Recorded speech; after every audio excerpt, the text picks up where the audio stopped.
విద్యా కమిషన్ చైర్పర్సన్గా ఆకునూరి మురళి గారు పునరావాసం కోసం వచ్చారా, లేకపోతే ఏదైనా చేయాలని వచ్చారా? పునరావాసం అనేది మురళి లాంటి వాళ్ళకి సెట్ కాదు. నేను ఇక్కడ కేసీఆర్ గవర్నమెంట్ రిజైన్ చేయగానే నాకు ఒక 1 వీక్లోనే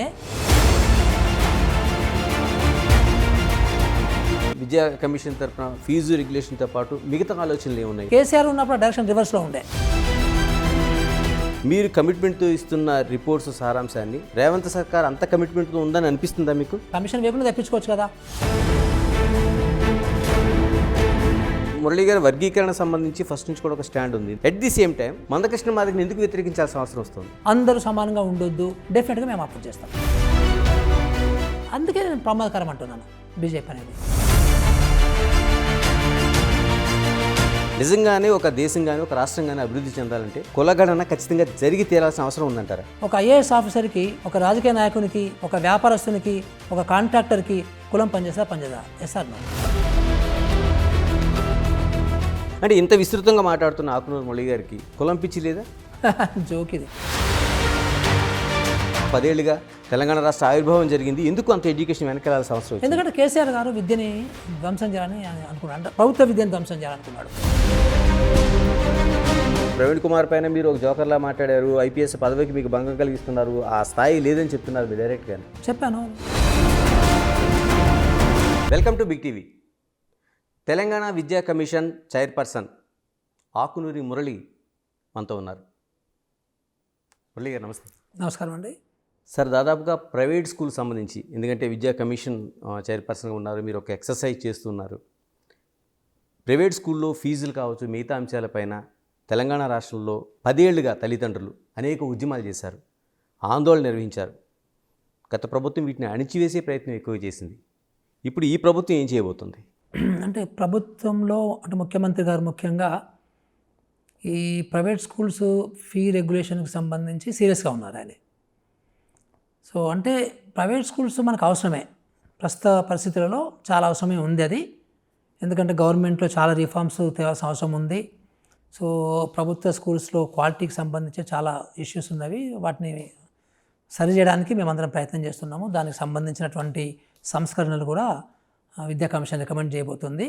బట్ అవి బాగుపడేంతవరకు కావచ్చు, లేకపోతే ప్రైవేట్ స్కూల్స్ అనేది ఎప్పటికీ ఒక సిస్టమ్ అయితే ఉంటుంది ఈ వ్యవస్థలో. సో ఆ స్కూల్కి సంబంధించి ఇప్పుడు ప్రస్తుతానికి ఏమవుతుందంటే, ప్రతి బిజినెస్కి ఒక కంట్రోల్ ఉంటుంది, ప్రతి వ్యాపారానికి ఇన్కమ్ ట్యాక్స్ డిపార్ట్మెంట్ ఉంటుంది, అటు కంపెనీస్ యాక్ట్ ఉంది, కంపెనీస్ డిపార్ట్మెంట్ ఉంటుంది, తర్వాత ఈడీ ఉంది, అన్ని రకాలుగా చాలా కొన్ని కట్టుబాట్లు అయితే ఉంటాయి. కానీ ఎడ్యుకేషన్ అనేసరికి ఏంటంటే అది ఒక నాన్ ప్రాఫిట్ ఓరియంటెడ్ మీద నడుస్తుంటుంది. సో దీనికి సంబంధించి ఇన్కమ్ ట్యాక్స్ ఎగ్జంప్షన్ సర్టిఫికేట్స్ కూడా తీసుకుంటారు వీళ్ళు, ఈ ప్రైవేట్ స్కూల్స్ నడిపే వాళ్ళు. అంటే అదొక ట్రస్ట్ పేరు మీద, ఒక చారిటీ పేరు మీద, ఒక సొసైటీ పేరు మీద నడిపిస్తుంటారు. But at the same time యాక్చువల్గా వాళ్ళు చేసేది మాత్రం బిజినెసే. సో ఆ బిజినెస్ని ఇంకొక కంపెనీని వాళ్ళు 1, 2, 3, 4, 5, 10 కంపెనీలు కూడా వాళ్ళు ప్యారలల్గా నడుపుకుంటారు. అంటే ఈ సొసైటీ చారిటీ బేసిస్ మీద నడిపిస్తున్నట్టుగా చేసుకుంటూ, సో వీళ్ళకి ఈ కంపెనీలకి అవుట్సోర్స్ చేస్తుంటారు, లేదా కంపెనీ నుంచి ఒక ఇన్ఫ్రాస్ట్రక్చర్ని అద్దె తీసుకోవడం కావచ్చు, కిరాయి తీసుకోవడం కావచ్చు, అట్లా నడిపిస్తుంటారు.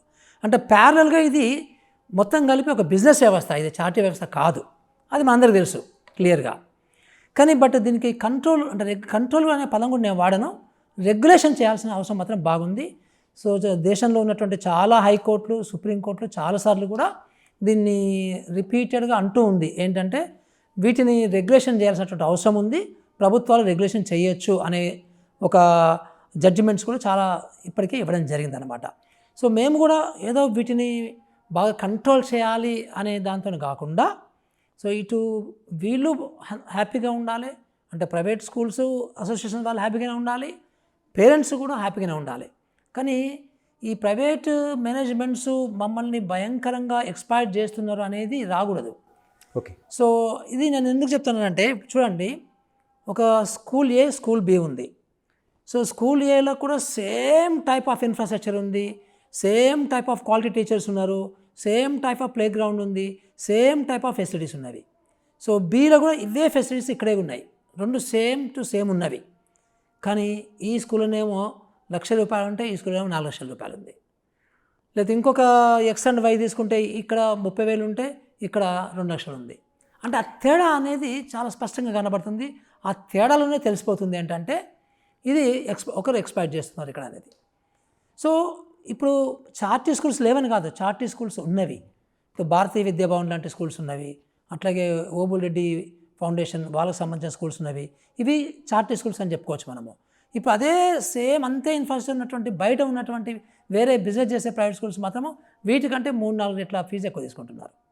ఇది కాకుండా యాక్చువల్గా కోర్టులు బ్యాన్ చేసినటువంటివి, ఉదాహరణకి అడ్మిషన్ ఫీజు కోర్టు బ్యాన్ చేసింది ఎప్పుడో అవును యాక్చువల్గా. కానీ బట్ ఇప్పటికీ కూడా అడ్మిషన్ ఫీజు పేరు మీద ఫీజులు తీసుకుంటున్నారు. నిజానికి అడ్మిషన్ ఫీజు అంటే ఏంటంటే అర్థం ఏంటంటే, దీన్ని మనం డీమిస్టిఫై చేస్తే అడ్మిషన్ ఫీజు అంటే అర్థం ఏంటంటే, ఇప్పుడు మామూలుగా ఒక అబ్బాయి అమ్మాయి ఒక స్టూడెంట్ స్కూల్లో అడ్మిట్ అవుతున్న ప్రక్రియ ఏదైతే ఉంటుందో ఆ ప్రక్రియలో ఇన్వాల్వ్ అయినటువంటి చాలా చిన్న ఖర్చు స్కూల్కి, చాలా చిన్న ఖర్చు.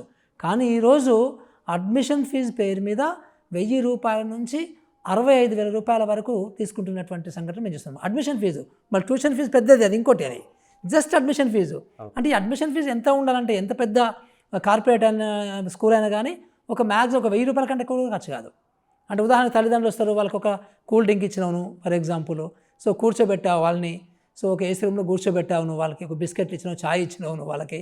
సో నా హెడ్ మాస్టర్ టైం నేను ఒక 5 నిమిషాలు స్పెండ్ చేశాను, ఒక క్లర్క్ ఒక 10 నిమిషాలు స్పెండ్ చేశారు, వాట్ ఎవర్. ఇవన్నీ లెక్కేస్తే కూడా మీకు ఎంత కాదు.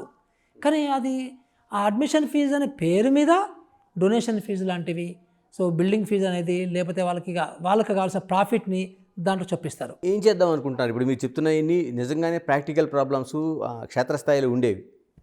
ఇప్పుడు విద్యా కమిషన్ వచ్చిన తర్వాత నిజంగా ఫీజు నియంత్రణ ఒక కమిటీ లాంటిది చేసే అవకాశం ఉందా? సాధ్యమేనా మనకు అసలు?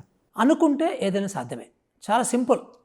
ఎందుకంటే ప్రతి స్కూల్కి కూడా మీరు కాస్టింగ్ వేయచ్చు, ఓకే. సో వాళ్ళ ఖర్చులు వేయచ్చు. సో ఇప్పుడు నాన్ ప్రాఫిట్ అంటే అర్థం ఏంటండి, మీ ఖర్చులు ఏంటి, మీ ఓవర్ హెడ్స్ ఏంటివి, సో ఎంతమంది పిల్లలు ఉన్నారు వాళ్ళ తలకాయ మీద మీరు డిస్ట్రిబ్యూట్ చేయండి, అదే ఫీజు నిజానికి. సో ఇంకా మీరు ఇంకా ఫ్యూచర్ డెవలప్మెంట్కి వేస్తే అది కూడా వేయండి. సో అంత సింపుల్గా క్యాల్కులేషన్ చేయొచ్చు. ఒకవేళ మనకి ఇది రాష్ట్రంలో 12,000 ప్రైవేట్ స్కూల్స్ ఉన్నాయి, యాజ్ అండ్ టుడే ఇంకా పెరుగుతాయి అవి. ఓకే. సో 12,000 స్కూల్స్ని మనము కాస్టింగ్ వేయడం సాధ్యమైంది కాకపోవచ్చు, కానీ కొంచెం కేటగిరీలు చేయొచ్చు, ఒక 6 కేటగిరీలు, 7 కేటగిరీలు, 10 కేటగిరీలు చేయొచ్చు. సో సిమిలర్ స్కూల్స్, ఈ బకెట్ ఉన్నటువంటి ఇలాంటి స్కూల్స్ అన్నీ ఇందులో ఉంటాయి, ఈ కేటగిరీలో ఉంటాయి, ఇలాంటి స్కూల్స్ ఈ కేటగిరీలో ఉంటాయి అని ఒకటి అనుకొని, సో ఈ మేనేజ్మెంట్సే మేము ఏ బకెట్లో ఉన్నాము, ఏ కేటగిరీలో ఉన్నామని డిసైడ్ చేసుకొని, ఓకే, సో ఆ ఫీజుని వాళ్ళు అడాప్ట్ చేసుకోగలిగితే I think problem sort out అయిపోతుంది. సింపుల్ లాజిక్ ఇది. సో దానికి సంబంధించి ఏమైనా కంప్లైంట్స్ ఉన్నాయి అనుకోండి, పేరెంట్స్ వస్తారు, కంప్లైంట్ చేస్తారు కమిషన్కి. సో అప్పుడు కమిషన్ ఇన్వాల్వ్ అవుతుంది. సో డిస్ట్రిక్ట్ లెవెల్లో కొన్ని కమిటీలు పెట్టుకోవచ్చు కమిషన్ తరఫు నుంచి. సో ఒక ఉన్నటువంటి కలెక్టర్ని లేకపోతే డిఓనే ఒక డిజగ్నేట్ చేసి, సో ఇదే చట్టంలో వాళ్ళ యొక్క పాత్రను కూడా మనము ఇవ్వడానికి అవకాశం ఉండొచ్చు. సో ఆ రకంగా అంటే ఫస్ట్ ఏంటంటే మాకు ఇప్పుడు బాగా ఈ కోర్టు జడ్జిమెంటులు అన్నీ చదివిన తర్వాత, చట్టాలన్నీ చదివిన తర్వాత మాకు అర్థమైంది ఏంటంటే, గత 2 నెలల నుంచి మేము ఇదే పని మీద ఉన్నాము, ఇవన్నీ చదివిన తర్వాత నాకు అర్థమైంది ఏంటంటే statutory body compulsory. Okay. So ఈ ఫీ రెగ్యులేషన్కి సంబంధించి అది తెలంగాణ ఎడ్యుకేషన్ కమిషన్కి స్టాట్యూట్ ఇస్తుందా, లేకపోతే ఇంకొక సపరేట్గా రెగ్యులేటరీ కమిషన్ ఏర్పాటు చేస్తుందా, గవర్నమెంట్ ఇష్టం అది. సో బట్ ఒక స్టాట్యుటరీ దానికి పొజిషన్ అనేది ఉండడం అనేది ఇంపార్టెంట్. సో అది ఒక చట్టం చేసి, ఆ చట్టాన్ని మనము బిల్లాగా తయారు చేసి దాన్ని అసెంబ్లీలో మనకు పాస్ చేయించుకొని అది చట్టం రూపంలో బయటికి రాకపోతే సో కోర్ట్స్ ఒప్పుకోవు. అది చాలా క్లియర్గా కనబడుతుంది మనకి అది. అంటే మురళి గారు దాదాపు 2008లో వైఎస్ రాజశేఖర రెడ్డి ప్రభుత్వంలోన జీవో నెంబరు 91 ఒకటి తీసుకొచ్చారు. దాంట్లో ఇలా ఉండాలి, సిస్టమ్ ఇలా ఉండాలని చెప్పి అన్నీ తీసుకొచ్చారు. తర్వాత మనకి తిరుపతిరావు కమిషన్ ఒకటి తీసుకొచ్చారు, అంటే ఫీజు రెగ్యులేషన్ దానికోసం ఇవి చేయబోతున్నామని. ఎక్కడా కూడా అందులో ఫెయిల్యూర్స్ తప్పించి ఆ తిరుపతిరావు గారు అయితే అసలు ఆ కమిషన్ రిపోర్టే అసలు బయటికి పెట్టకుండా అసలు గవర్నమెంట్కి ఇచ్చారా లేదని కూడా తెలియని పరిస్థితి ఏర్పడింది. ఇప్పుడు మురళి గారు ఏం చేయబోతున్నారు? ఇప్పుడు మేము యాక్చువల్గా జస్ట్ ద రిపోర్ట్ రెడీ అయిపోయింది, ఏం చేయాలనేది గవర్నమెంట్ ఏం చేయాలనే రికమెండేషన్స్ ఒక ముసాయిదా బిల్లు కూడా తయారు చేస్తాం మేము.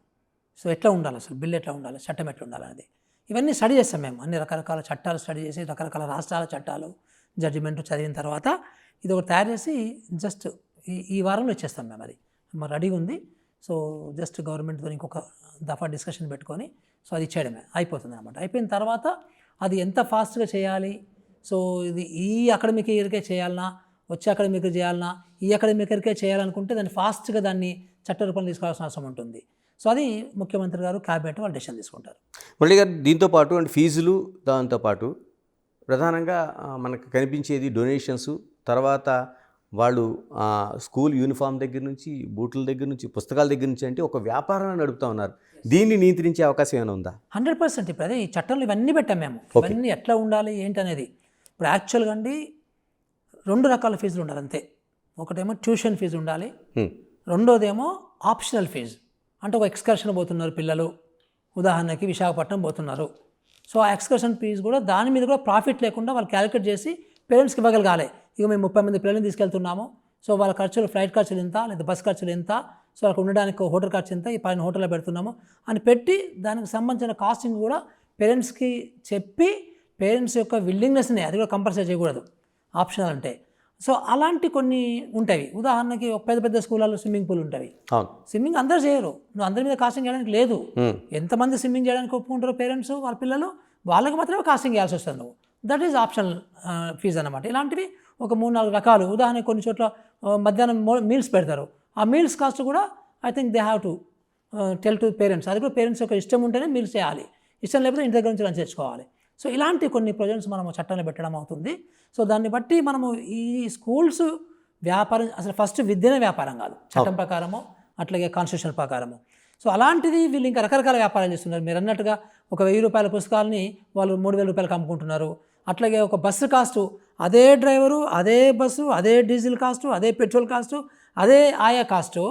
ఒకరేమో కిలోమీటర్న్నరకి 2000 ఛార్జ్ చేస్తుంటే ఇంకొకరేమో 10,000 ఛార్జ్ చేస్తున్నారు. అంటే ఇదంతా ఎక్స్‌ప్లాయిటేషన్ కింద మనకు కనబడుతుంటుంది కదా. అంటే పేరెంట్స్ కూడా ఎట్లా ఫీల్ అవుతారంటే, సో అరే ఇదేంటి మమ్మల్ని మోసం చేస్తున్నారు, కానీ బట్ ఏం చేయలేని పరిస్థితి. లేకపోతే నా సీట్ పోతుంది, నా పిల్లల్ని తీసేస్తారు, నా పిల్లలకి అవమానం అవుతుంది, ఇవన్నీ ఉంటాయి అన్నమాట ఇదంతా కూడా. సో అందుకనే యాక్చువల్గా ఇప్పుడు రాష్ట్రంలో సుమారుగా 35 లక్షల మంది పిల్లలు సో మనకు ప్రైవేట్ స్కూల్లో చదువుతున్నారు. అంటే బిగ్ నంబర్. అంటే 35 లక్షలు అంటే ఇంటూ 2, ఇద్దరు పేరెంట్స్ అనుకుంటే 70, సరే సింగిల్ పేరెంట్స్ అనుకుంటే కనీసం ఒక 60 లక్షల మంది అడల్ట్స్, అంటే ఓటర్లు లేకపోతే పౌరులు. సో ఈ పేరెంట్స్ వీళ్ళు సఫర్ అవుతున్నారు. సో వాళ్ళందరూ కూడా వెయిట్ చేస్తున్నారు, సో గవర్నమెంట్ ఏదో ఒకటి చేయాలని చెప్పేసి, రెగ్యులేషన్ చేయాలని చెప్పేసి. సో మరి అది ఒక పెద్ద సమూహం కదా, ఆ సమూహాన్ని మనం సాటిస్ఫై చేయాలంటే గవర్నమెంట్ యొక్క పాత్రని మేము మీకు ఉన్నాము తోడుగాని చెప్పాలి కదా. ఇన్ఫ్యాక్ట్ కొంతమంది మేనేజ్మెంట్ అసోసియేషన్ వాళ్ళు కూడా, స్కూల్స్ అసోసియేషన్ వాళ్ళు మమ్మల్ని అడుగుతున్నారు, సరే ఇది మీరు చాలా ఫ్రీగా పెట్టండి మీరు, సో మాకు కూడా చాలా చెడ్డ పేరు వస్తుంది, సో తల్లిదండ్రులు కూడా చాలామంది ఫీజులు కడతలేరు, సో ఎగ్గొడుతున్నారు, సో మీరు కూడా కరెక్ట్గా పెట్టగలిగితే మేము కూడా వాళ్ళ దగ్గర కరెక్ట్గా మేము తీసుకోగలుగుతాము అనే వాళ్ళు కూడా మాకు కనబడుతున్నారు, వాళ్ళు కూడా వస్తున్నారు మనకి. సో మేము కూడా యాక్చువల్గా ఎంత ఖర్చు అవుతుంది వాళ్ళకి, సో టీచర్లకు శాలరీలు ఎంత అవుతాయి, సో అట్లా కరెంట్ ఖర్చు ఎంత వస్తుంది. సో అట్లాగే ఒక ఉదాహరణకి ఒక 10,000 స్క్వేర్ ఫీట్ ఉన్నటువంటి బిల్డింగ్ ఉందనుకోండి, సో మనకు మామూలుగా బయట ఇప్పుడు బ్యాంకుకు రెంట్ తీసుకుంటే ఎంత ఉంటుంది, సో ఒక ఎస్ఎఫ్టీకి మీకు 30 రూపాయలు, 40 రూపాయలు, 50 రూపాయలు ఉంటుంది, డిపెండింగ్ ఆన్ ది ఏరియా, 100 రూపాయలు కూడా ఉండొచ్చు, వాటెవర్. సో దాన్ని కాస్ట్ తీసుకుంటే మీకు అది వచ్చేస్తుంది కదా. అన్నీ క్లియర్ కట్గా మనకి మార్కెట్లో రేట్లు అన్నీ క్లియర్గా ఉన్నవి. సో ఆ బేసిస్ మీద మనము ఈజీగా మనము క్యాలిక్యులేట్ చేసుకొని చెప్పాలనుకుంటే అప్పుడు ఇన్ని లక్షల మంది తల్లిదండ్రులు ఒక ఎంపవర్డ్గా ఫీల్ అవుతారు. సో అట్లాగే వీళ్ళు కూడా ట్రాన్స్పరెన్సీ ఉంటుంది. సో నేను అంటాను అసలు ఈవెన్ ప్రాఫిట్ కూడా మీరు వేసుకోండి అంటాను నేను. వీళ్ళందరినీ కూడా ప్రాఫిట్ కూడా వేసుకొని, వ్యాపారం కాకపోయినా కానీ ఐ థింక్ ఏదో ఒక ఓవర్ హెడ్ ఛార్జెస్ కింద మీరు వేసుకొని అది కూడా దాన్ని కూడా మనం టాపప్ చేయగలిగితే ఆ కాస్టింగ్లో ఐ థింక్ వాళ్ళు కూడా హ్యాపీగా ఉంటారు. సో ఇదంతా కూడా ట్రాన్స్పరెంట్గా చేయాల్సిన అవసరం ఉంది. సో ప్రతి వీళ్ళు కూడా ఒక వెబ్సైట్ పెట్టాలి. సో వెబ్సైట్ ఎందుకంటే ఇది ప్రపంచంలో ఉన్నటువంటి ఇవన్నీ పద్ధతులు అనమాట. ఈ రకంగా మనం దీన్ని ఇంప్రూవ్ చేసుకోవచ్చు. అంటే సొసైటీ కూడా ఇంప్రూవ్ అవుతుంది. సో సొసైటీలో ఉన్నటువంటి సిస్టమ్స్ ఇంప్రూవ్ అవుతాయి. ట్రాన్స్పరెన్సీ అనేది ఆల్వేస్ గుడ్ కదా. మురళి గారు, మిమ్మల్ని స్ట్రైట్గా అడగదలుచుకున్నాను. ఎందుకంటే దాదాపు 30 years మీరు ఐఏఎస్ ఆఫీసర్గా, లేకపోతే చీఫ్ ఇంజనీర్గా, ఇలాంటి అనేక దాంట్లో మీరు రాజీ లేకుండా పనిచేసిన తీరుని ప్రజలందరూ గమనించారు. ఇప్పుడు విద్యా కమిషన్ చైర్పర్సన్గా కేవలం ఆకునూరి మురళి గారు పునరావాసం కోసం వచ్చారా, లేకపోతే ఏదైనా చేయాలని వచ్చారా ఈ పదవికి? పునరావాసం గురించి వస్తే నేను ఇంతకుముందు ఉన్నటువంటి పోస్టులను రిజైన్ చేయను కదా. ఐఏఎస్ పోస్ట్ రిజైన్ చేశాను, ప్రపంచ బ్యాంకు పోస్ట్ రిజైన్ చేశాను, మొన్న గవర్నమెంట్ ఆఫ్ ఆంధ్రప్రదేశ్లో అడ్వైజర్ పోస్ట్ రిజైన్ చేశాను. సో వచ్చి ఇక్కడ బస్ యాత్ర రన్ చేసి పాత గవర్నమెంట్ విద్యను మొత్తం ధ్వంసం చేస్తే వాళ్ళ మీద ధ్వజమెత్తాను. సో చాలా పర్సనల్ రిస్క్తో నేను రాష్ట్రం అంతా తిరిగాను బస్సులల్లో, పొద్దున్న 6 గంటలకు లేచి రాత్రి 11-12 వరకు. అంటే ఇవన్నీ కూడా ఈ పునరావాసం అనేది మురళి లాంటి వాళ్ళకి సెట్ కాదు యాక్చువల్గా. సో ఎందుకంటే ఇప్పటికిప్పుడు నేను ఒక ఇంటర్నేషనల్ పొజిషన్కి అప్లై చేశాను, నాకు ఒక 10 లక్షల రూపాయల శాలరీతోనే ఒక బ్రహ్మాండమైన పొజిషన్ వస్తుంది. అది నాలంటే అవసరం లేదు యాక్చువల్గా. ఏదో లేకపోతే ఎక్కడైనా పొలిటికల్ పార్టీలో జాయిన్ అయితే కూడా వాళ్ళు కూడా కళ్ళకద్దుకొని తీసుకుంటారు. ఇప్పుడు కాదు, మేబీ నాకు ఎప్పటి నుంచో 10-15 సంవత్సరాల నుంచి అడుగుతుంటారు చాలామంది.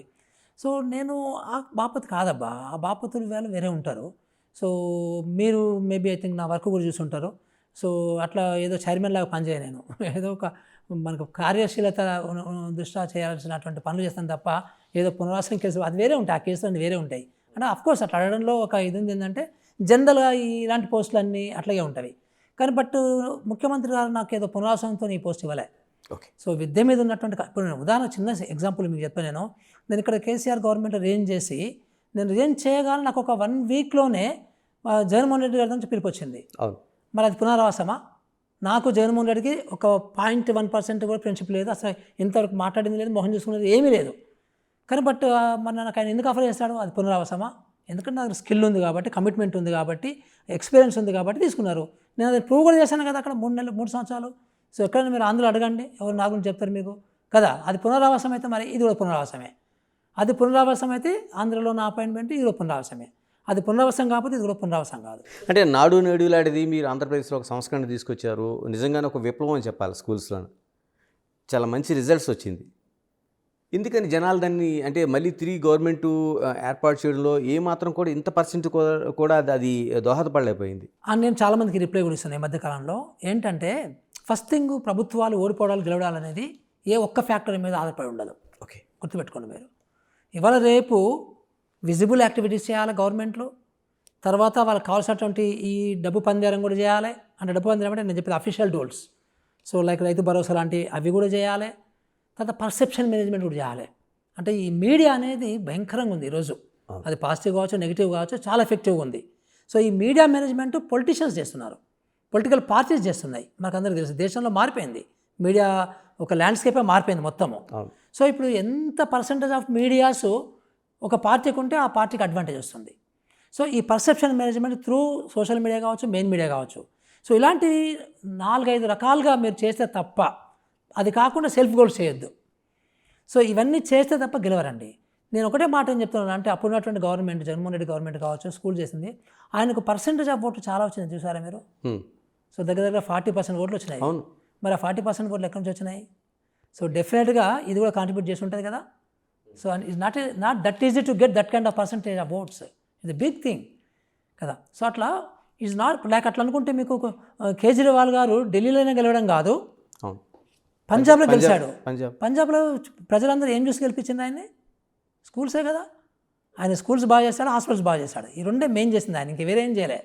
వేరే ఇంకేమైనా చేసిందా మనకి వినిపించింది? ఇంకా వేరే ఏం చేసినట్టు చాలండి. అందుకనే Punjab though Delhi is not a regular state, but Punjab is a regular state కదా. మరి అందరూ ఎందుకు ఈయన కోటేసిండ్రు? సో దట్స్ నేను సింపుల్ చెప్తున్నాను అబ్బా. ఈవెన్ రాజకీయాలలో అంటే ఒక రాజకీయ party the biggest vote bank మీరు ప్రసన్నం చేసుకోవాలంటే ఎడ్యుకేషనే. ఇటు ఉదాహరణకు మన దగ్గర తీసుకోండి మీరు, 72 లక్షల మంది at any given point of time 72 లక్షల మంది పిల్లలు స్కూళ్ళలో, కాలేజీలో ఉంటారు. అప్ టు ఇంటర్మీడియట్ వరకు నేను చెప్తున్నాను. ఓకే, ఉంటారు. ఈ 72 లక్షల మంది ప్రైవేట్లో ఉంటారు, గవర్నమెంట్లో ఉంటారు. మీరు గవర్నమెంట్ స్కూల్ బాగు చేయండి, ఈ 24 లక్షల మంది పిల్లలు వాళ్ళ పేరెంట్స్ హ్యాపీ. సో గవర్నమెంట్లో చేయండి, వీళ్ళకి 35 లక్షల మంది ఈ పేరెంట్స్ హ్యాపీ. అంటే మొత్తం ఓటు బ్యాంక్ కలిపితే మీకు ఎంత అవుతుందండి? 1,50,00,000 మంది పైన. మరి అంటే దగ్గర 1,50,00,000 మంది అయితే మినిమం. అంతమంది నువ్వు తాకుతున్నావు నీ యొక్క విద్యా విధానం ద్వారా. అంటే మనకి ఎంత గుడ్ విల్ రావాలండి అది. సో మరి చాలామంది పొలిటీషియన్స్కి అర్థమైతే అవడంలే కానీ, but this is my take. విద్యా కమిషన్ తరఫున ఫీజు రెగ్యులేషన్తో పాటు మిగతా ఆలోచనలు ఏమున్నాయి? ఎలాంటి సంస్కరణలు విద్య? ఈరోజు మనకి చాలా ఏమవుతుందంటే, మన విద్యా విధానము ఒకటి, ఇప్పుడు ఒక సామెత ఉంది మనకి. సో అంగట్లో అన్నీ ఉన్నాయి, అల్లుని నోట్లో శని ఉందని. సో ఇప్పుడు కూడా మనకు టీచర్లు ఉన్నారు, మన దగ్గర రీసోర్సెస్ ఉన్నవి. సో పాపము తల్లిదండ్రులు చాలా ఆశతో చూస్తున్నారు. సో మనకు అన్నీ ఉన్నాయి, కానీ విద్య మాత్రము క్వాలిటీ మాత్రం భయంకరంగా ఉంది ఈరోజు.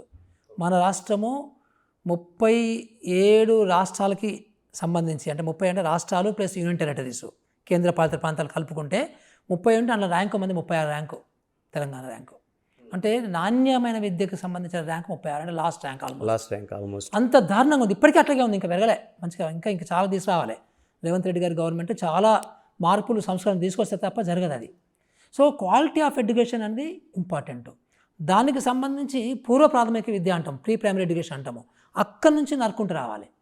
సో ఇంటర్మీడియట్ వరకు ఇది మొత్తము అంటే నర్సరీ నుంచి 12వ తరగతి వరకు ఈ విద్య మొత్తంలో చాలా సంస్కరణ చేయాల్సిన అవసరం ఉంది. ఎక్కడ లోపం ఉంది? ఎందుకని మీరు క్వాలిటీ టీచర్స్ ఉన్నారంటున్నారు అంటే ఎక్కడైనా అంటే నేర్పించి సిస్టంలో తప్పు ఉందా, లేకపోతే కరికులంలో మనకి ఏమైనా మార్పులు చేయాల్సిన అవసరం అంటే 3-4 తప్పులు నాకు కనబడుతున్నాయండి విద్య గురించి మనం మాట్లాడుకుంటే. ఒకటి ఏంటంటే పూర్వ ప్రాథమిక విద్య చాలా వీక్ ఉంది బాగా.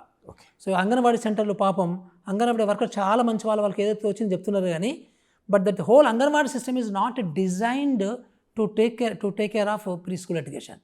పాపం మా అమ్మాయి 10వ తరగతి తర్వాత ఒక చిన్న రూము, సో ఆమెకు ఒక 10 ఉద్యోగాలు అంటే 10 జాబ్స్ అంటే ఇన్ ద సెన్స్ వాళ్ళకి హెల్త్ రిలేటెడ్, న్యూట్రిషన్ రిలేటెడ్ చాలా ఉన్నవి. దాంట్లో ఈ ప్రీ ప్రైమరీ ఎడ్యుకేషన్ పూర్వ ప్రాథమిక విద్య అనేది ఒక జాబు. సో అది whole system is not design for this. But అయినా కష్టపడుతున్నారు. ఐసిడిఎస్ డిపార్ట్మెంట్ చాలా బాగా చేస్తున్నారు, ఎప్పటికప్పుడు ఇంప్రూవ్ కూడా చేస్తున్నారు అందులో. కానీ బట్ పూర్తిగా రాదు. అంటే ఇప్పుడు ఎవరు కూడా నమ్మరు అక్కడ నా పిల్లల్ని ఎల్కేజీ యూకేజీ కింద వేయాలి అంటే వేసే పరిస్థితి లేదు. ఎందుకంటే బికాజ్ వాళ్ళకి అది అంగన్వాడీ సెంటర్ అనేది ఒక పిండిబడిలాగా కనబడుతుంది తప్ప ఒక కిండర్ గార్టెన్ స్కూల్ లాగా కనబడడం లేదు. అలాంటి పరిస్థితి లేదు. అది ఇన్ఫ్రాస్ట్రక్చర్ కావచ్చు, టీచర్ కావచ్చు, అక్కడ మిగతా పనులు కావచ్చు. సో అక్కడి నుంచి మొదలు పెడితే దెన్ ప్రైమరీ స్కూల్స్. ఈ ప్రైమరీ స్కూల్స్ మనకి ఏమవుతుందంటే మనకి మల్టీగ్రేడ్ టీచింగ్ అని ఒకటి ఉంది. అంటే దగ్గర సుమారుగా 7,000 స్కూల్స్లో ఒకటే టీచరు 5 తరగతులు చెప్పాలి. ఇంకొక 8,000 స్కూళ్ళల్లో ఒకటే రూమ్లో 2 టీచర్లు ఉన్నా 3 టీచర్లు ఉన్నా కానీ అది ఒకటే రూమ్లో ఈ 5 క్లాసులను కూర్చోబెట్టాలి. అంటే ఇమాజిన్ చేయండి ఎట్లా ఉంటాయో నీకు. అంటే అక్కడ టీచింగ్ ఎన్విరాన్మెంట్ ఏంది, లెర్నింగ్ ఎన్విరాన్మెంట్ ఏంటి. సో ఇది ఒక పెద్ద అంశం. సో రెండో అంశం ఏంటంటే యాక్చువల్గా మనము ఒక మంచి మానిటరింగ్ సిస్టమ్ లేదు మనకి. అసలు స్కూల్లో ఏం జరుగుతుంది, సో స్కూల్లో ఏం జరుగుతుంది అనేది మానిటరింగ్. అంటే ఇప్పుడు మనకు ఉదాహరణకి ఒక సివిల్ ఇంజనీరింగ్ డిపార్ట్మెంట్ ఉందనుకో, ఒక ఇరిగేషన్ ఉందనుకో, ఆ డ్యాము, కెనాల్స్, చెరువులో కనబడుతుంటుంది కదా. ఇక్కడ అట్లా కాదు. ఇక్కడ అసెస్మెంట్ చేయాలి. సో అసెస్మెంట్ అంటే పిల్లల యొక్క ర్యాంకింగ్ ఎట్లా ఉంది, పిల్లల యొక్క సామర్థ్యం ఎట్లా ఉంది, సో వాళ్ళ కెపాసిటీ ఎట్లా ఉంది. సో ఈ లెర్నింగ్ అభ్యాసన సామర్థ్యాలు అంటాం, లెర్నింగ్ అవుట్కమ్స్ అంటాము. ఈ లెవెల్స్ ఎట్టున్నవి, ఏ క్లాస్ ఎట్టున్నవి, ఆ స్కూల్ ఎంతమంది పర్సెంటేజ్ పిల్లలు వాళ్ళ తరగతికి అనుకూలంగా వాళ్ళ కెపాసిటీస్ ఉన్నవి. ఇది ఒక అసెస్మెంట్ సిస్టమ్ అనేది చాలా వీక్ ఉంది మన దగ్గర. అది స్ట్రెంథెన్ చేయాల్సిన అవసరం ఉంది. దాన్ని బట్టి ఈ స్కూల్ ఇక్కడ ఉంది, ఈ స్కూల్ ఇక్కడ ఉందని చెప్పే పొజిషన్లో మనం ఉండాలి. బట్ ఈరోజు అలాంటిది లేదు. మరి కింద నుండి ఎంఈఓ సిస్టమ్ ఏం చేస్తుంది, డిఓ సిస్టమ్ ఏం పని చేస్తుంది సార్? ఎంఈఓలు అదే అంటే ఇవన్నీ స్ట్రెంథెన్ చేయాల్సిన అవసరం బాగా ఉంది. అంటే అసెస్మెంట్కి ఎంఈఓకి సంబంధం లేదు. అంటే అసెస్మెంట్ అనేది ఇప్పుడు లైక్ ఉదాహరణకి ఎస్ఎస్సి బోర్డు ఎగ్జామ్ కండక్ట్ చేస్తుంది. Okay. So that is 10th class పిల్లలకి అసెస్మెంట్. కానీ అలాంటి అసెస్మెంట్ ప్రతి లెవెల్లో ఉండాలి కదా.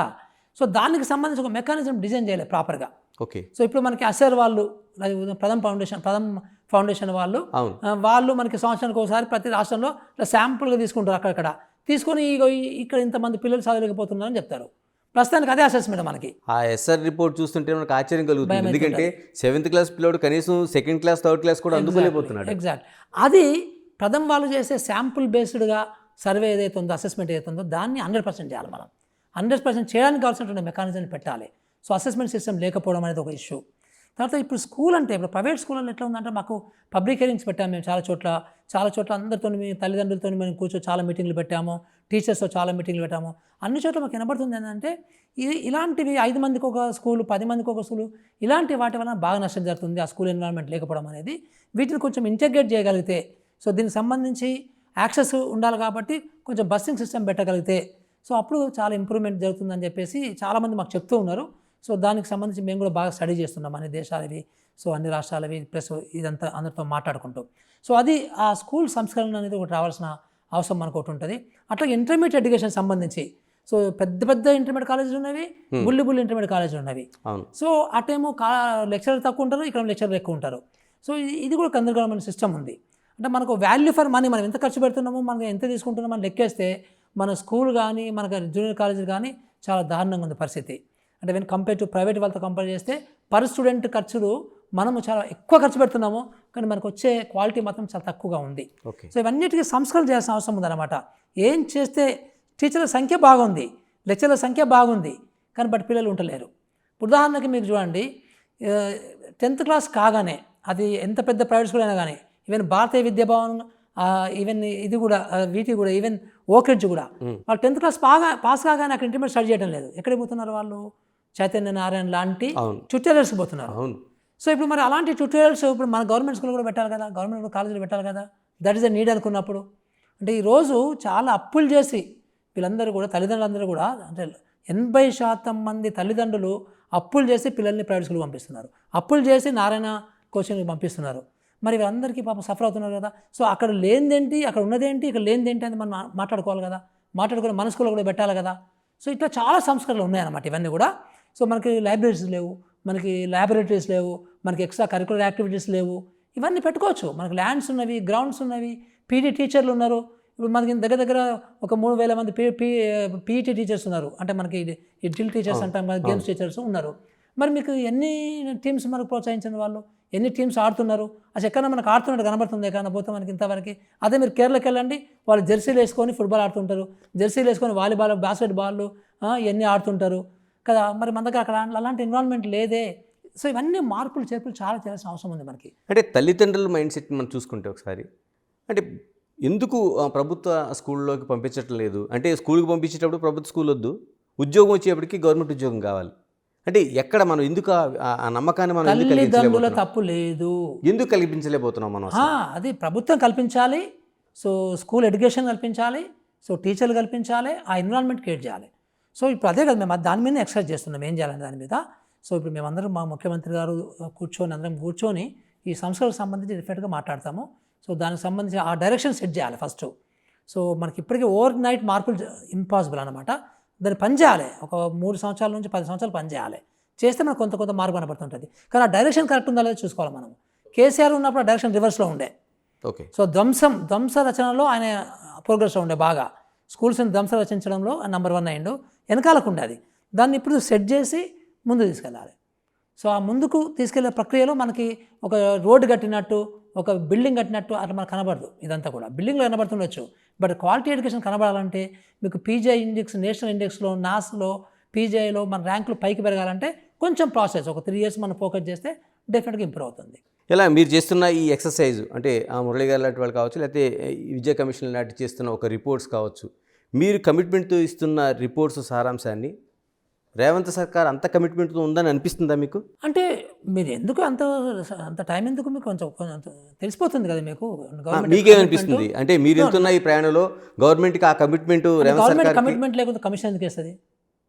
ఇప్పుడు పాత 10 సంవత్సరాల కమిషన్ వేయలేదు, పాత 50, 60, 70 సంవత్సరాల కమిషన్ వేయలేదు, చాలా రాష్ట్రాల కమిషన్ వేయలేదు. మరి రేవంత్ సర్కార్ కమిషన్ వేసిందంటే డెఫినెట్గా వారికి ఉన్నట్టే కదండి. సో వారికి ఏదో ఒక ఆలోచన ఉంది కాబట్టి కమిషన్ వేశారు కదా, లేకపోతే కమిషన్ వేయకుండా తప్పించుకోవచ్చు కదా, కేసీఆర్ తప్పించుకున్నట్టు. సో డెఫినెట్గా మనం పాజిటివ్ సైడే మనం చూడాలి, డెఫినెట్గా మనకి సంస్కరణలు వస్తాయని మనము ఆశిద్దాం. సార్ ఇంకోటి అదర్ దాన్ మనకి ఇటువైపు వచ్చేప్పటికి మురళి గారు చాలా వరకు సోషల్ వర్కర్గా ఉన్నారు, అనేక సంస్థలు నడిపించారు. ఇప్పుడు టోటల్గా తీసుకుంటే మనం మాలమాదిగలకు సంబంధించిన ఒక రిజర్వేషన్ ప్రక్రియకి సంబంధించి నడుస్తూ ఉంది. అంటే అది ఎందుకు ఆ రిజర్వేషన్ వివాదమైనా లేకపోతే పూర్తిగా రాజకీయం ఇదంతా? రెండూ ఉంటాయి అందులో. అసలు యాక్చువల్గా మనకి అభివృద్ధి అంటే రాజకీయం అండి, సంక్షేమం అంటే కూడా రాజకీయమే. సో అన్నిటిని విడదీయలేం మనం అట్లా. సో సహజంగా అధికారంలో ఉన్న పార్టీలు ఏ ఓటు బ్యాంకుని ఎట్లా ఆకర్షించాలనే స్ట్రాటజీలో ఉంటారు కదా. డెఫినెట్గా వాళ్ళని ఎట్లా తప్పడతాం మనము? డెమోక్రసీలో తప్పట్లేము. అది ఏ కమ్యూనిజంలో అయితే అంత కాంపిటీషన్స్ ఉండవు కాబట్టి అది వేరే. బట్ ఈ డెమోక్రసీలో మీకు అది చాలా సహజంగానే ఉంటాయి అవన్నీ కూడా. కాకపోతే వాళ్ళు ఫెయిర్ రాజకీయాలు చేస్తున్నారా, దొంగ రాజకీయాలు చేస్తున్నారా, అవినీతి రాజకీయాలు చేస్తున్నారా, లేకపోతే కుట్రపూరిత రాజకీయాలు చేస్తున్నారా అనేది ఇంకో అంశం, అది ప్రజలు గమనిస్తుంటారు. సో ఇక్కడ ఇప్పుడు ఇద్దరు కరెక్టే. సో డెఫినెట్గా దాని గురించి పోరాడాల్సిన అవసరం ఉంటుంది.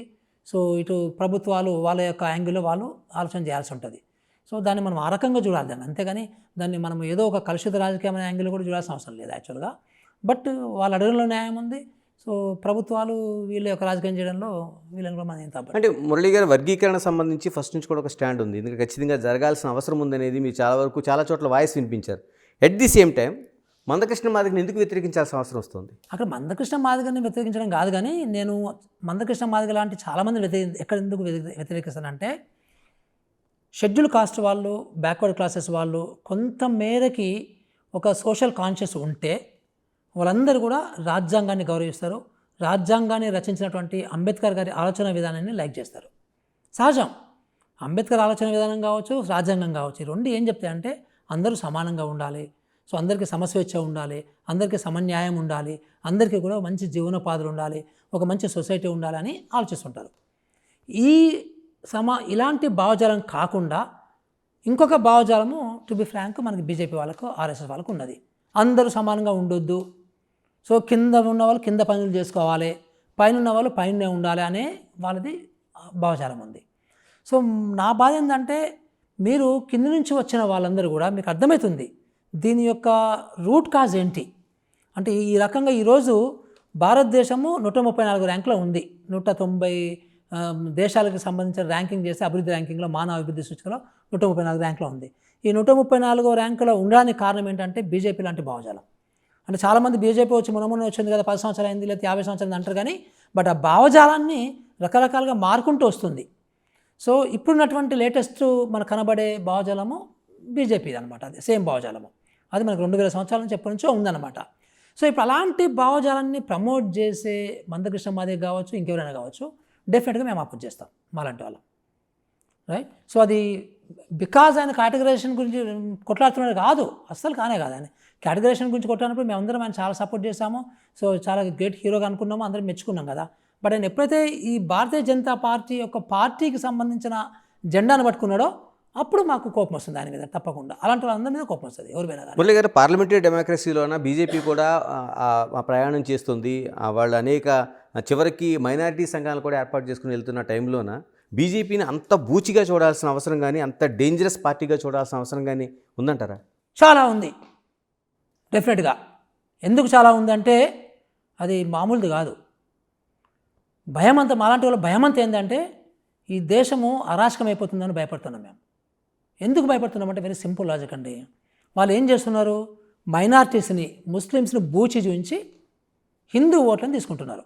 ఓకే, అది కదా వాళ్ళ కాన్సెప్ట్. పోనీ హిందువులు తీసుకున్నప్పుడు కూడా మరి హిందువులో ఉన్న పేదరికాన్ని పోగొడతారా వాళ్ళు? హిందువులకు సంబంధించి అందరికీ క్వాలిటీ ఎడ్యుకేషన్ ఇస్తారా? అందరికీ క్వాలిటీ హెల్త్ ఇస్తున్నారా? అందరికీ పేదలకు సంబంధించిన జీవనోపాధులను ఏమన్నా పనిచేస్తున్నారా? ఏమైనా లా అండ్ ఆర్డర్ మీద టోటల్గా ట్రాన్స్పరెన్సీ తీసుకొస్తున్నారా? ఒక సుపరిపాలన ఇస్తున్నారా? ఇవ్వరు కదండి వాళ్ళు. సో అది అక్కడ ప్రాబ్లము. వాళ్ళు ఏం చేస్తున్నారంటే అధికారంలోకి రావడానికి ఈ బూచిని చూపించి అధికారంలోకి వచ్చిన తర్వాత సో అధికారాన్ని వాడుకొని మీరు చెప్పులు కుట్టే వాళ్ళు చెప్పులే కుట్టండి, కుండలు తయారు చేసే కుండలే తయారు చేయండి, వ్యవసాయ కూలీగా ఉండేవాళ్ళు వ్యవసాయ కూలీగానే ఉండండి అనే భావజాలాన్ని రుద్దుకుంటూ బనియా రాజకీయం, అంటే మన రాష్ట్రంలో బనియాలు లేరు, so north Indian Banias, Gujarat బనియాస్ని వాళ్ళు ఏ రకంగా పైకి తీసుకెళ్ళిపోతున్నారు. వాళ్ళ బర్త్డేలకి 1000 కోట్లు, వాళ్ళ పెళ్ళిళ్ళకి 10,000 కోట్లు, వాళ్ళ భార్యల బర్త్డేలకి 1000 కోట్ల రూపాయల విమానాలు గిఫ్ట్లు. అవసరమండి ఇవి? అలాంటి బనియాలని నువ్వు అభివృద్ధి చేస్తున్నావంటే ఏమి భావజాలం ఇది? ఒకవైపు దేశంలో మలమల మాడి చచ్చిపోయే వాళ్ళు కోట్ల మంది ఉన్నారు, గుడిసెలలో నివసించే వాళ్ళు కోట్ల మంది ఉన్నారు. నువ్వు నీకంత మంచిగా ఉంటాయి. నేను ఒకటే మాట చెప్తాను, 2015లో హౌసింగ్ ఫర్ ఆల్ అని మొదలుపెట్టిండు. నేను ఆ మీటింగ్ నేను కూడా వెళ్ళాను. అందరికీ ఇండ్లు అని మొదలుపెట్టిండండి. అది కూడా 2022 కల్లా అందరికీ ఇండ్లు అన్నాడు. 2022 అయిపోయింది, 23 అయిపోయింది, 24 అయిపోయింది. మన తెలంగాణలో కానీ ఆంధ్రలో కానీ ఎక్కడన్నా మీరు మోడీ గారు కట్టించినటువంటి ఒక బలహీన వర్గాలకు ఒక ఇల్లు కనబడిందా మీకు ఎక్కడన్నా? చెప్పండి మీరు. సో అది దట్ ఈస్ ద భావజాలం. అది నా బాధ అంతా కూడా. ఏదో నామకే వాస 75,000 ఇస్తే నీకు యూనిట్ కాసు, అందులో నువ్వు 40% పెట్టుకొని స్టేట్ గవర్నమెంట్ మొహాన కొడితే 75,000కి ఇల్లు అవుతుంది అంటే కన్నా పిచ్చి పని కాకపోతే అది. సో అట్లా నేను చెప్పేది అది భావజాలం అంటే. నీకు 2.5% ఇస్తారా అంటే బడ్జెట్లో విద్యకు సంబంధించి? నువ్వు 50% పన్నులు తీసుకెళ్తున్నావు నువ్వు ఢిల్లీకి, మరి 50% పన్నులు తీసుకుంటే విద్యా విధానంలో కూడా 50% డెవలప్మెంట్ నువ్వు రెస్పాన్సిబిలిటీ తీసుకోవాలి కదా. 2.5% ఇస్తావా? ఈరోజు మిడ్ డే మీల్ ఇంత దరిద్రంగా ఎందుకు తెలుసా మీకు? బికాస్ ఆఫ్ మోడీ విధానం. మిడ్ డే మీల్లో 60% వాళ్ళు ఇస్తారు, 40% మీలు ఇస్తారు. అది కూడా 9వ తరగతి 10వ తరగతి ఓన్లీ స్టేటే ఇస్తుంది. తర్వాత గుడ్డు కూడా గవర్నమెంట్ ఆఫ్ ఇండియా ఇవ్వదు, స్టేటే పెట్టుకుంటుంది. మిగతా ఇచ్చిన ₹6.19 భోజనం వస్తుందా అండి? అదా మీరు చేసేది? ₹6.19 బిల్ పిల్లలకి భోజనం పెట్టేది ఏం వస్తుంది ఇప్పుడు? దానివల్ల పాపము అన్నము లొడలో సాంబారు, పల్చడి సాంబారు చేయడము, అదే అండి మిడ్ డే మీల్ అంటే? అదే న్యూట్రిషన్ ఫుడ్? ఇదంతా మరి ఇది యాంటీ పూర్ అన్నమాట. అంతా కూడా పేదలకు ఎగనెస్ట్గా ఉండి ధనవంతుల్ని ప్రోత్సహించే భావజాలం వాళ్ళదంతా కూడా. ఈ కులాలని కుంపట్లు పెట్టి ఇవన్నీ పెట్టి, అందుకే నేను ప్రమాదకరం అంటున్నాను బీజేపీ అనేది. కులగణనకు సంబంధించిన ఒక చర్చ జరుగుతూ ఉంది రాష్ట్రంలో కూడా. ఒక బీసీలకు సంబంధించిన సర్వే ఒకటి స్టార్ట్ అయింది. నిజంగానే ఒక దేశం కానీ ఒక రాష్ట్రం కానీ అభివృద్ధి చెందాలంటే కులగణన ఖచ్చితంగా జరిగి తీరాల్సిన అవసరం ఉందంటారా? నాకు ఒక్కటి చెప్పండి, మీ ఇంట్లో కులం ఉందా? లేదు. మీ పక్కింట్లో ఉందా? ఉంది. ఎంత శాతం మంది కులము అనేది ఒక రిలవెంట్ మన ఇండియాలో మీ మీ అండర్స్టాండింగ్ ప్రకారం? దాదాపు 90% పైగా ఉండి ఉంటుంది కదా. అంటే అర్థం ఏంటి? కులం అనేది విత్ అస్.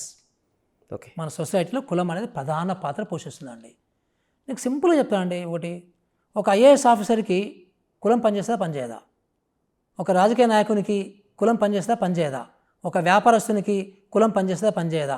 ఒక కాంట్రాక్టర్కి కులం పనిచేస్తుందా పనిచేయదా? Yes or no? కదా. ఎస్. సో దిస్ మీన్స్ ఏంటంటే కులం అనేది అన్నింటిలో చొచ్చుకొచ్చేసింది టోటల్గా. సో అది రియాలిటీ. తర్వాత మీకు డెవలప్మెంట్ అనేది కనబడుతుంది కదా. ఇప్పుడు నీకు కులం ప్రకారము డెవలప్మెంట్ ఉందా, లేదా అందరికీ యూనిఫామ్గా డెవలప్మెంట్ కనబడుతుందా? రాజ్యాంగం ఇచ్చిన తర్వాత ఇంకెందుకు ఉంటుంది అలా? మనకు కనబడుతుంది కదా, మనకు చాలా క్లియర్గా కనబడుతున్నాయి అవన్నీ కదా. సో అందుకని నేను ఏమంటున్నా అంటే, ఏ కులం వాళ్ళు ఎంత మేరకు డెవలప్మెంట్ సాధించిండ్రు, ఏ కులం వాళ్ళు విద్య ఎంత మేరకు వాళ్ళకి అందింది, ఏ కులం వాళ్ళ యొక్క జీవనోపాధులు ఎట్లా ఉన్నవి, ఏ కులం వాళ్ళ యొక్క సాంఘిక పరిస్థితులు ఎట్లా ఉన్నవి అనేది మనకు తెలియాలి అంటే కులగణన జరగాలి. దాని నష్టం లేదు కదా, లాభం అవుతుంది. కానీ పోనీ మీరు నష్టం చెప్పండి, చెప్తాను దానికి చెప్తాను, నష్టమో కాదో చెప్తాను. సో నష్టం లేనప్పుడు ఇది చేయగలిగితే ఏమవుతుందంటే, ఈవెన్ ఇప్పుడు మీకు ఇదే కేటగరైజేషన్ అంటున్నారు కదా, ఇప్పుడు categorisation is not only SC, యాక్చువల్గా అన్ని చోట్ల కేటగరైజేషన్ చేయాలి. నువ్వు ఇన్ఫ్యాక్ట్ ఓసీలలో కూడా కేటగరైజేషన్ చేయాలి. ఓకే. ఇప్పుడు ఈడబ్ల్యూఎస్ ఉంది, అసలు ఈడబ్ల్యూఎస్ ఎంత అన్యాయమైనటువంటి రిజర్వేషన్ అంటే, అది ఒకవైపు రిజర్వేషన్ ఉండొద్దు అంటారు, ఇంకోవైపు ఏమో మీ యొక్క 10% అనుకుందాం, దేశం మొత్తంలో ఓసీలు ఉన్నది 10%. ఈ 10%లో ఎకనామికల్ వీకర్ సెక్షన్గా ఉన్న వాళ్ళంతా తిప్పి ఎంత ఉంటారు, ఈ 10లో 2% ఉంటారు. మరి 2%కి నువ్వు 10% రిజర్వేషన్ ఇస్తున్నావు. ఇది ఎంత దుర్మార్గం చూడండి. అందుకే ఈరోజు మీకు మెడికల్ సీట్లు చూసినా, ఇంజనీరింగ్ సీట్లు చూసినా, ఉద్యోగాలు చూసినా, ఒక ఎస్సీ ఎస్టీ కంటే తక్కువ మార్కులు వచ్చినా కానీ వాళ్ళకి ఉద్యోగాలు వస్తున్నాయి, వాళ్ళకి సీట్లు వస్తున్నాయి విద్యాసంస్థలలో. అంటే అంత దుర్మార్గపు చట్టాన్ని మీరు చేశారు, ఈడబ్ల్యూఎస్ చేశారు కదా మీరు. అంటే ఈ కేటగిరేషన్ అంటే అంతా కూడా కులమే, మరి కేటగిరేషన్ అంటే ఇది కూడా ఉంది. నేను ఏమంటున్నా, ఇప్పుడు ఈడబ్ల్యూఎస్లో కూడా కులాల రిజర్వేషన్స్ ఎందుకు ఇవ్వరు మీరు? మరి ఇప్పుడు కోమటోళ్ళు ఉన్నారు, బ్రాహ్మిన్స్ ఉన్నారు, రెడ్లు ఉన్నారు, కాపోళ్ళు ఉన్నారు, సో రకరకాల ఓసీస్ ఉన్నారు కదా. ఈ ఓసీలకు కూడా మరి కేటగిరేషన్ చేయాలి మీరు యాక్చువల్గా. సో ఇదంతా కూడా ఎట్లా పోతుందంటే లాస్ట్ ఫైనల్గా ఇప్పుడు అందరికీ వచ్చేసింది, మా కులము ఏంటి అనేది అందరికీ వచ్చేసింది. సో ఏ కులం వాళ్ళు డెవలప్ అవుతున్నారు, ఏ కులం వాళ్ళు డెవలప్ కావటం లేదని క్లియర్గా ఉంది. ఇప్పుడు కోమటోళ్ళకి సీట్ అయిపోతే ఊరుకుంటా అండి అసెంబ్లీలో ఏదైనా ఒక పార్టీ? బ్రాహ్మిన్స్కి ఒక్కడైనా ఇవ్వతే ఊరుకుంటారా? సో రెడ్లు ఊరుకుంటారా, వెలమోళ్ళు ఊరుకుంటారా? అంటే అన్ని కులాలకి నువ్వు ఇస్తున్నావు కదా, అంటే అర్థం ఏంటి కదా. సో అందుకనే కులగణన అనేది జరగాలి. సో దట్ మనకు డెవలప్మెంట్ ఎక్కడ ఉంది, ఏ స్టేజ్లో ఉంది, ఏ కులం ఎక్కడ ఉన్నారు అనేది తెలుసుకుంటుంటాం. దాన్ని బట్టి కొన్ని ప్రోగ్రామ్స్ కూడా డిజైన్ చేసుకోవచ్చు. ఇప్పుడు ఈరోజు కులగణన చేస్తే మీకు గౌడ్స్ ఎంతమంది కళ్ళు ఈదుతున్నారు, సో అసలు కళ్ళు ఈదడం ఏంటంటే అర్థం కాదు, ప్రపంచంలో లెక్కలేదు. ఎంతమంది చచ్చిపోతున్నారండి కళ్ళు ఈదుకుంటూ? అది అవసరమా ఇప్పుడు మనకి? మీరు నేర్పించింది అదే కదండి, అంటే గౌడ్స్కి అందరికీ మీరు కళ్ళు ఎగ్జాక్ట్లీ ఆ భావజాలం, ఆ బీజేపీ వాళ్ళు భావజాలం అదే పెట్టినారు. నువ్వు అదే పని చేయాలి అంతేగా, నువ్వు వేరే పని చేయొద్దు, నువ్వు సాఫ్ట్వేర్ చేయొద్దు, ఇంకేం చేయొద్దు. 10 ఏళ్ల పాటు మీరు రాష్ట్రంలో గొర్రెలు ఇచ్చారు. ఎగ్జాక్ట్లీ ఇది అదే భావజాలం అన్నమాట. అందుకే నేను చెప్తున్నాను. సో అందుకని ఇప్పుడు అది కూడా చూడండి, మీరు ఈ కులం వాళ్ళందరూ కూడా గొర్రెలు కాసుకోవాలి, ఒకటే కులం వాళ్ళు. ఇప్పుడు ఆయన కులం బేసిస్ మీద ఇచ్చింది కదా ఇంతకుముందు కేసీఆర్. అంటే మీరు గొర్రెలు కాసుకుంటేనే మీరు బతకాలి. అంటే ఇష్యూ ఏంటంటే ఏ కులం వాళ్ళు ఎట్లా ఉన్నారో తెలుసుకోవడం అనేది చాలా ఇంపార్టెంట్, దానికి నష్టం లేదు. తర్వాత ఈ రిజర్వేషన్స్ వచ్చినాయి కాబట్టి ఈ కేటగరైజేషన్స్ కూడా అనేది అన్ని చోట్ల డిమాండ్ వస్తుంది. రేపు ఎస్టీలో కూడా వస్తుంది, బీసీలలో కూడా వస్తుంది, ఓసీలో కూడా మెల్లిగా వస్తుంది స్లోగా. ఎందుకంటే అది కూడా పెద్ద రిజర్వేషన్ అయిపోయింది ఇప్పుడు 10%, అంటే అదేం తక్కువ రిజర్వేషన్ కాదు. సో అన్నిట్లో రిజర్వేషన్ అన్నీ కావాలని అంటారు, డిమాండ్స్ వస్తాయి కాబట్టి తెలిస్తే బెటర్ కదా అసలు ఎవరెంత ఉన్నారనేది పాపులేషన్. ఎందుకంటే మీ కులం అనేది అది తప్పడం లేదు కాబట్టి నథింగ్ రాంగ్ ఇన్ దట్ నేననేది. కాకపోతే కులాలని ప్రమోట్ చేయకుండా ప్రభుత్వ పాలసీ ఉండాలి, అది వెరీ ఇంపార్టెంట్. కానీ అట్లా ఉండటం లేదు, అది అన్ఫార్చునేట్లీ. అది చేయగలిగితే అదే యాక్చువల్గా కాన్స్టిట్యూషన్ పెద్దలు, అది ఒక అంబేద్కర్ చెప్పింది కాదు, కాన్స్టిట్యూషన్ ఒక అంబేద్కర్ ఒక్కరే రాయలేదు, ఆయనే రాసిండు, ఆయన ఎక్కువ టైం స్పెండ్ చేశాడు బికాజ్ ఈ నోస్ మెనీ థింగ్స్. కానీ but that was approved by constituent assembly. దగ్గర 240 మంది పెద్దలు ఉన్నారు, అందులో అన్ని కులాల వాళ్ళు ఉన్నారు, బ్రాహ్మిన్స్ ఉన్నారు, రెడ్లు ఉన్నారు, అందరూ ఉన్నారు, ముస్లిమ్స్ ఉన్నారు, అందరూ ఉన్నారు. సో అది వాళ్ళు అప్రూవ్ చేసినది. అది చాలామంది ఏమనుకుంటారు అంటే అంబేద్కర్ రాసుకొని అంబేద్కర్ అప్రూవ్ చేసుకుంటా అనుకుంటారు, కాదు. That was widely discussed.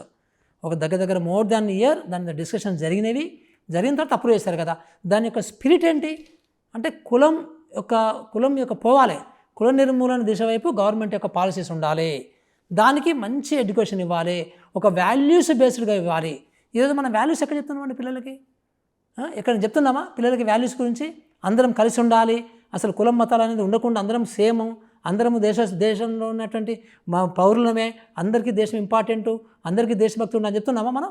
ఏం చెప్పాలి కదా, స్కూల్లో వాల్యూస్ కూడా లేవు. ఇప్పుడు మేము కూడా కమిషన్ కూడా ఇప్పుడు ఆ వాల్యూస్ గురించి ఎలాంటి వాల్యూస్ పెట్టాలనేది మేము ఇప్పుడు ఆలోచన చేస్తున్నాం. అది అంటే ఇంత విస్తృతంగా మాట్లాడుతున్న ఆకునూరు మురళి గారికి కులం పిచ్చి లేదా?